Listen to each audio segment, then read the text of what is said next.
NCP के नाम और चुनाव चिन्ह के मामले में चुनाव आयोग द्वारा अजीत पवार के पक्ष में फैसला सुनाए जाने पर एनसीपी शरद पवार गुट के नेता जितेंद्र आव्हाड ने कहा कि वो तो जाने ही वाला था, इसमें कोई नई बात नहीं है।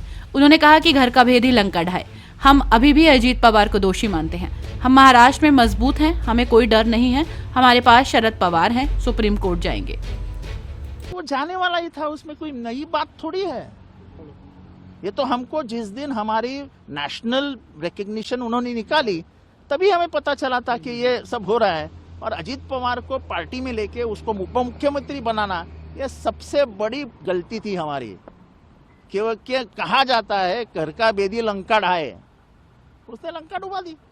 आगे का क्या मैं कल बोला कि उन्होंने भाषण में बोला कि शरद पवार के आखिरी चुनाव कब होगा मालूम नहीं, तो मैंने बोला कि वो मौत की राह देख रहे हैं।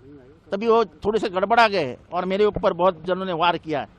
आज उन्होंने गला दाबा दिया शरद पवार का पॉलिटिकली, और इसके पीछे एक ही आदमी है, अजीत पवार।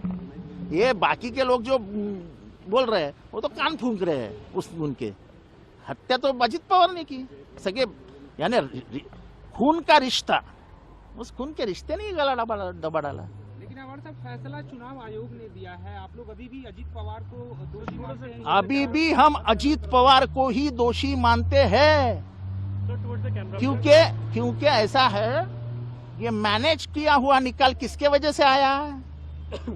कौन आदमी था जो पहले 2019 में फूटा? किस आदमी ने ये सब लोगों को जमा करने का काम किया? किस आदमी ने 30 तारीख का झूठा बयान दिया? किस आदमी ने झूठे कागजात तैयार किए? अगर 1 तारीख को आप बोलते हो कि ये शिंदे और फडणवीस की सरकार भ्रष्ट है, 3 तारीख को आप बोलते हो कि शरद पवार ही हमारा अध्यक्ष है, तो 30 तारीख का कागज कहां से तैयार हो गया तुम्हारा? ये सब फ्रॉड पेपर पे बना हुआ निकाल है। इसमें तो लाज लज्जा अगर किसी की जा रही है, किसी का वस्त्र हरण हो रहा है, तो वो चुनावी आयोग का हो रहा है। शिवसेना के बाद ऐसा सर, एक बार कैमरा की तरफ टर्न कीजिए। शिवसेना के बाद अब फिर से एनसीपी के साथ ऐसा वाकया हुआ है महाराष्ट्र में। राजनीति देखो ऐसा है कि महाराष्ट्र की राजनीति में बहुत बुद्धि विवेक रखने वाले लोग हैं, उनको ये सब समझ में आ रहा है क्या हो रहा है। उन्होंने शरद पवार जी को 60-65 साल महाराष्ट्र में देखा है, और इनकी पहचान जो है अजीत पवार की, माइनस शरद पवार बोलते तो उनको कोई पूछता था क्या? कोई भी एक आदमी उनमें से बताओ कि जो बिना शरद पवार के ऊपर आया है। दिलीप वळसे पाटिल, हसन मुशर्रफ, किसके नाम लूं? बोलो उनको, पूछो उनको कि माइनस शरद पवार आप कौन हो? अरे कल तुम उसके मौत के बारे में बात कर रहे थे, आज गला दबा के उसकी पॉलिटिकल मृत्यु के कारण बन गए हो।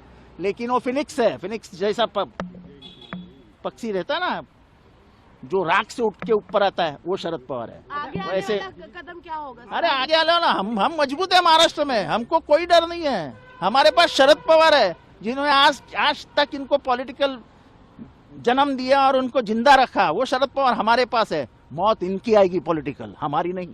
कानूनी रूप से कोई रास्ता बचता है अभी भी आपके? बहुत है ना, सुप्रीम कोर्ट है ना। सुप्रीम कोर्ट ने कल ही चंडीगढ़ के मामले में, जहाँ पे वो रिटर्निंग ऑफिसर ने जो कुछ घोटाला किया, उसको नजर से उन्होंने बोला ये तो डेमोक्रेसी की हत्या हो रही है। ये क्या है? और यही डेमोक्रेसी की हत्या है। इस देश का लोकतंत्र गणतंत्र खत्म करने का प्रयास शुरू हो गया है।